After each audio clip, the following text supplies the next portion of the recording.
Welcome back everyone. Hi, if you're new, I'm Tori, and today I'm going to chat about some of the sci-fi books that I finished recently, going back to like April at this point. So it's going to be, we're going to go back a little bit, but I have wrapped up two sci-fi trilogies that I've been reading for some years now, so I cannot wait to share that with you and share my final thoughts on those trilogies. And I've also read two fairly recent new SF releases that I want to chat about. So I hope you've been having a great reading year so far. I've been having a great reading year. I've been reading a lot of fantasy for some reason this year, and I've also been reading a little bit of historical fiction and some literary fiction, so I'll get into that a bit later though. But for now, I'm going to focus on the 4 books I've recently finished and chat about those. So let's get into it.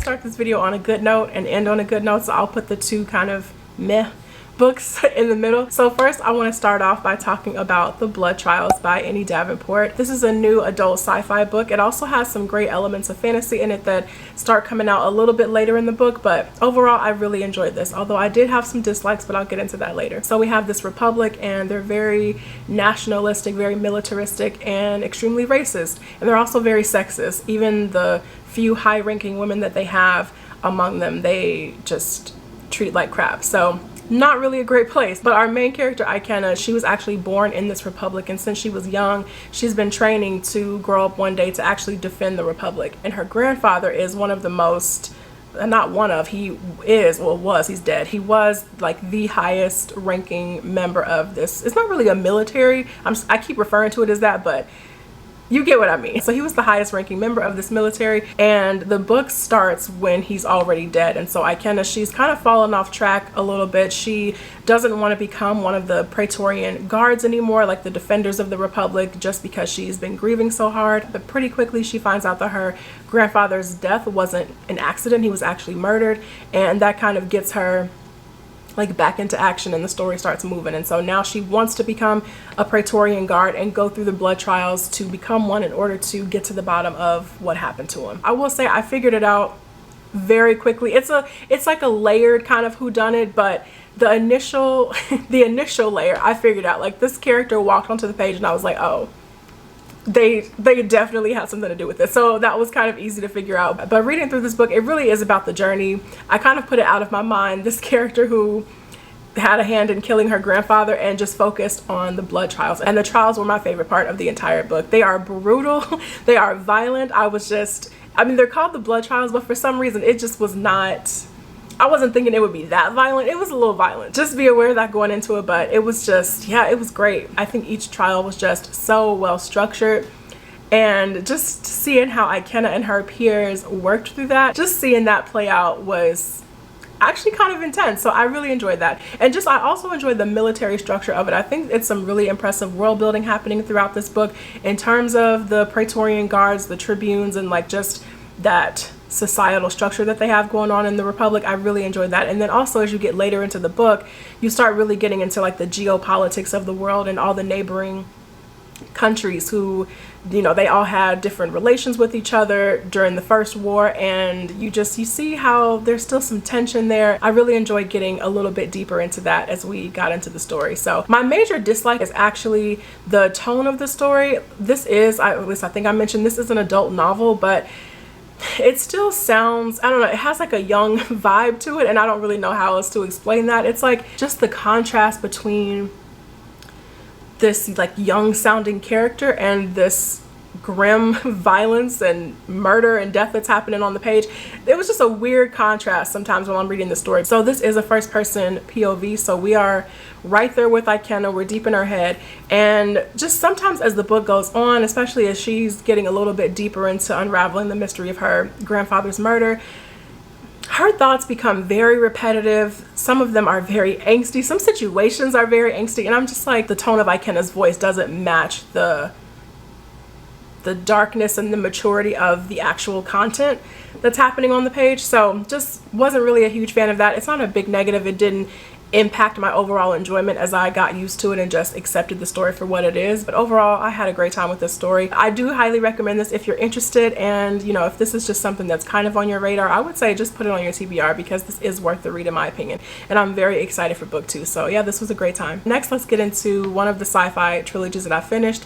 I finally wrapped up the Themis Files trilogy by Sylvain Neuvel with the third and final book, Only Human, and it was okay. It was not great, it wasn't horrible, definitely not the best in the trilogy in my opinion.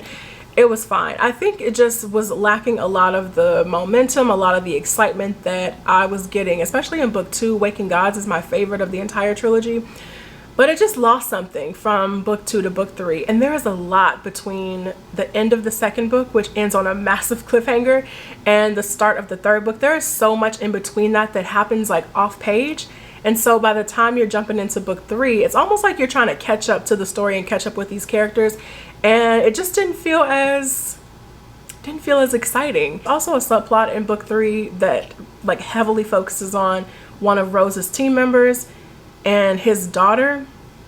And sometimes I just felt like I was reading like family drama, and the whole series is told in an interview style format. So like the daughter she'd be like complaining to government officials about her dad, and like vice versa. And I'm just like, where is the sci-fi? Where are the aliens?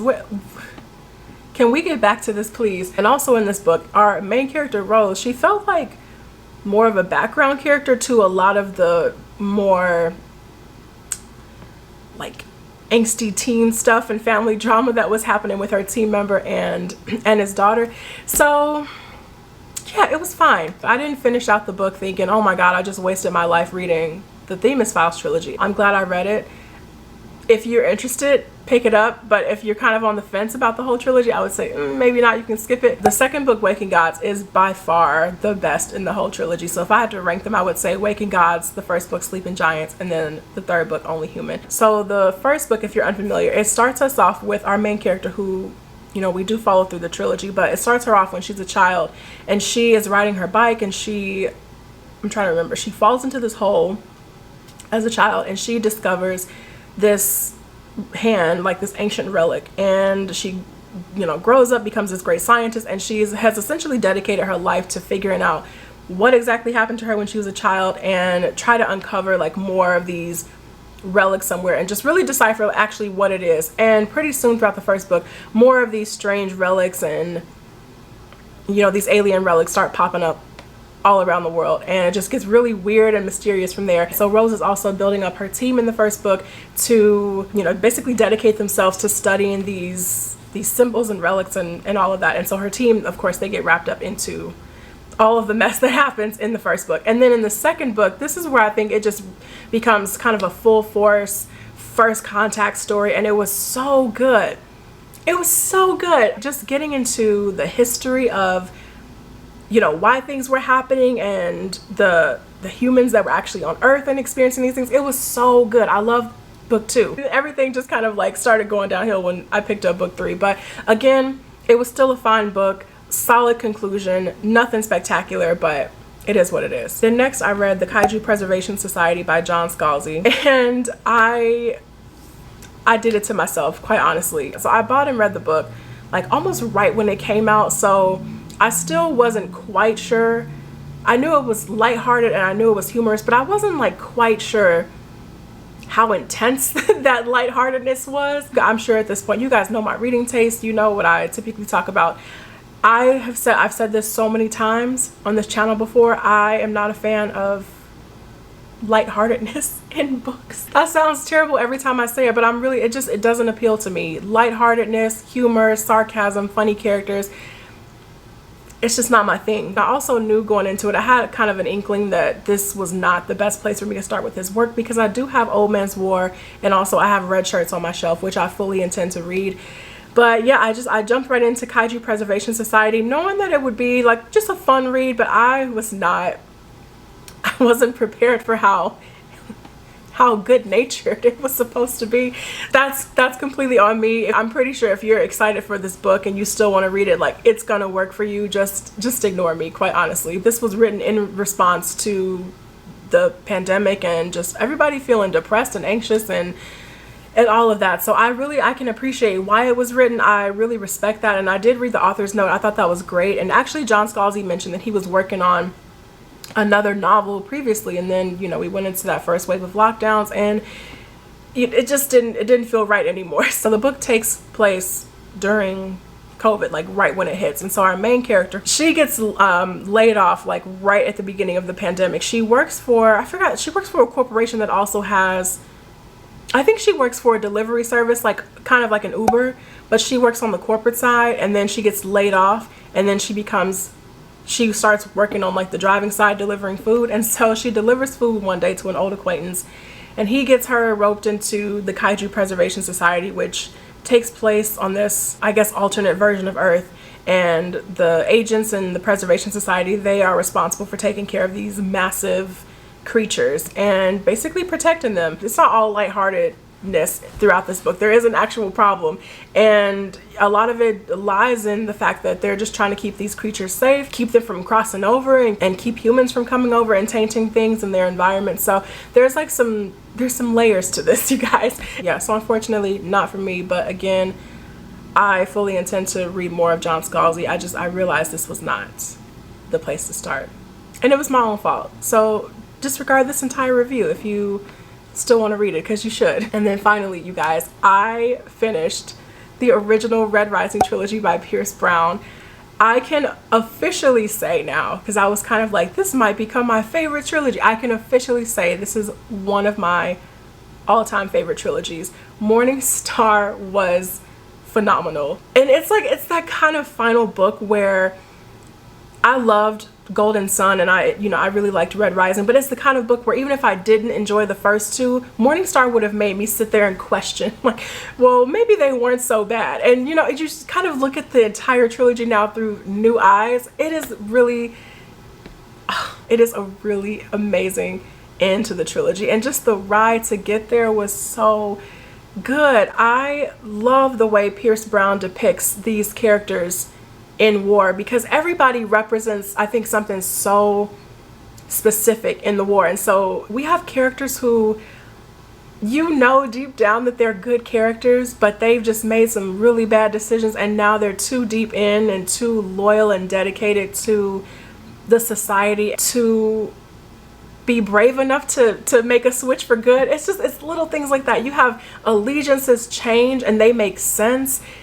These are some of the best character arcs from Red Rising to the end of Morning Star. Some of the best character arcs, the best friendships, some of the fiercest, like, loyal friendships I've read before. Oh, it is so, I'm telling you guys, it is so good. And there are some characters who just keep the cards close to their chest, and the whole time you just don't know if you can trust them or not. And it just makes you on edge almost while you're reading, because this character will like enter the scene and like Daryl trusts them, but as the reader you're just kind of side-eyeing them like, I don't know about this. So it's just, you keep little things like that in the back of your head, and just, oh my god, the last 150 pages is like whiplash. It's like watching tennis. Oh my god, you'll be over here and just the ball keeps going back and forth. It's like, is this character on my side? Are they not on my side? Oh my god, that's a fake out. Oh, they just changed allegiances.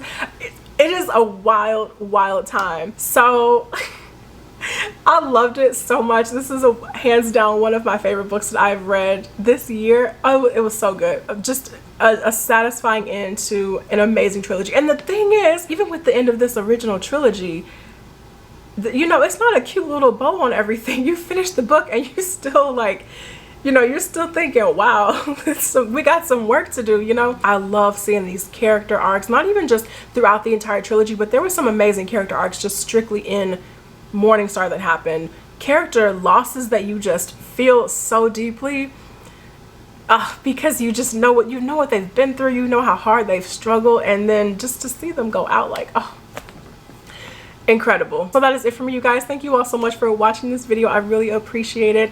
Let me know what you have been reading so far this year, some of your favorites, least favorites of the year, and yeah, I'll see you guys in the next video. Take care.